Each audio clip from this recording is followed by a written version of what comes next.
Going viral on Etsy is about understanding two customer types and how to go from one customer type to the next. Mastering these customer types and properly targeting them is going to be the difference between you barely making sales or actually succeeding on Etsy. Now, I've been a top seller for the past 5 years. I've also consulted and manufactured for top sellers. I've seen this pattern again and again. The most consistent thing is, what kind of customer are you targeting? Now, if you target the wrong customer or you don't consider your customer type, you are going to find yourself guessing. And you're either going to be successful or most likely you're just going to be another seller on the platform who's just existing and not really making sales. Being intentional in your strategy, in your targeting strategy, is absolutely critical. You cannot guess in your Etsy business. You cannot guess. You're putting money in, you're putting time in. You really want to make sure that you get it right. There's a product that I've been selling in front of my students. Now, when I've opened up a shop in front of my students, I wanted to show them how to go viral, how to find a product that really wins. And I want to break down my thought process of that product. Now, that product did really well. Like I said in my previous videos, that product did almost $900 in sales on day 37. And that happened because I was able to properly target the customers. The two types of customers are problem aware and solution aware. Okay, the first one that's going to come to your listings, and when you're posting a listing of anything, it's going to be the solution aware customers. Solution aware customers are the ones that know exactly what they want. They know the solution that is going to solve the problem. They not only know the problem, but they also know what they need to do to solve that problem.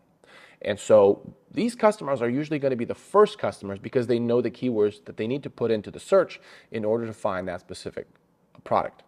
And so when you're selling, say, a rose gold necklace that's personalized with calligraphy, well, they know exactly that they wanted that specific product. And so if you were to position your product, you're generally competing for that customer type.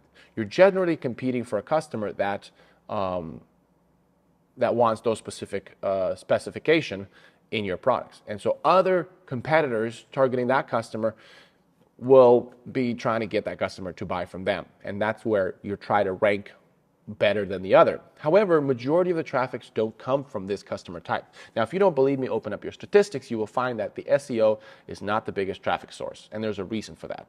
And this is where we start to distinguish between the second customer types. These customers they don't know what they want. They know the problem. This is the problem aware customers. They know what they want. The problem is they just don't know how to solve that problem.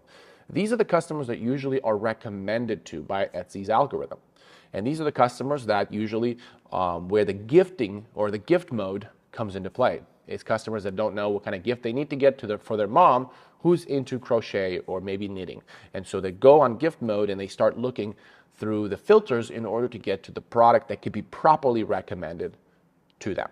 So when you're putting together a listing or when you're product researching, you need to properly or intentionally target the first type of customer, knowing that you're going to be hopefully recommended to the second type of customer.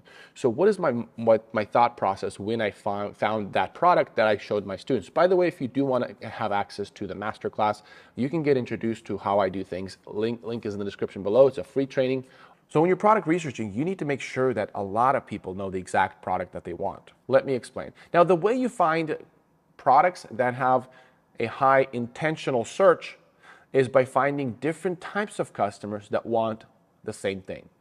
For example, when you're putting together a bridesmaid's gift, and this was the exact product I was selling in front of my students that made almost $900 in sales in one day on day 37 of a brand new Etsy shop. Again, check out the link in the description below to get started. When you're putting together a bridesmaid's gift box, you're either going to be somebody that's going to put coffee beans, a mug, maybe some chocolate, and some kind of a knickknack and say, would you be my bridesmaids? Or you're the kind of bridesmaids that will put a rose gold jewelry. You might even put some kind of a champagne glass. You're probably gonna, you're a lot more eloquent in your bridesmaids gifting. But what all of those bridesmaids will need for sure is the box.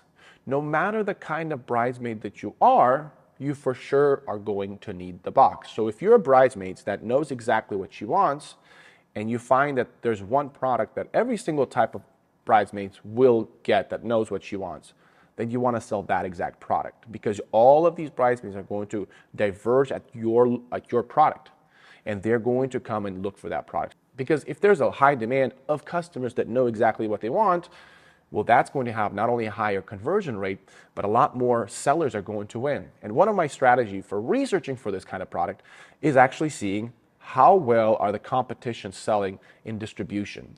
Is only one is one competitor stealing all the sales, or are 5 sellers that I'm researching on the top search result, are they all winning? Are they all doing really good with this product? And that's one of the indicators that a lot of this is a product that actually has demand by these specific customer types.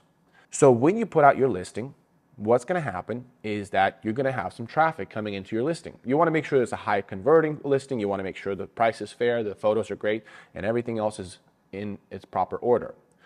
What's going to happen then is the algorithm. If your conversion rates are good, your click-through rate is good, you're matching the keywords that the bridesmaids are searching in, well, then you're going to be recommended with that product for people that might not even look for bridesmaids gift box. Maybe they're looking for mother-in-law gift. Maybe they're going to be looking for a get well gift box that they're putting together. It might not even be the wedding space. So you initially started targeting somebody that knows exactly what they want for a specific event, a specific niche. But if the algorithm finds that you have a really good conversion rate, it's going to start to recommend outside the niche for customers that knew that they were going to put together a gift box, they just didn't know how to go about it. And they're going to start recommending this box for them, and they're going to be like, oh yes, I do need to get the box if I want to put together a get well box for a friend of mine. And so this is where the algorithm starts to move your product from a niche group of people onto the general public. 3 problems that sellers have when they're trying to target their customer types is, 1, they assume everybody's going to want their product. They're targeting too broad. They're thinking this is a great product, everybody can have it. So they're not really niching down to a specific problem and solution, people. And this is where your product might do well or it might not. And then there are people that niche down too far to where there's only a small traffic of people that know exactly that they want that specific product. And then if you have even just a little bit of competition, you're all of a sudden going to pretty much be a non-existent listing. And the third problem that the people have is they're selling on Etsy because somebody told them that what they're doing is a great product. So just because somebody tells you that something is good, that doesn't mean that the market is going to buy it. It doesn't mean you're solving a very specific problem for a very specific person. And this is where a lot of people lose in the market of Etsy or Amazon, whatever marketplace you're going to be entering. You need to start from answering a problem for a customer that knows the exact solution they have. If you want to watch more about how to go viral, check out this video, because I go even deeper on the steps that you need to take to really go viral on Etsy. Hopefully you'll enjoy this video. Again, check out the link in the description to find out how I was able to go viral on an exact product. The things that I talk about in these videos actually work because I apply it to my own Etsy business. All right, until next time, you guys have a great one.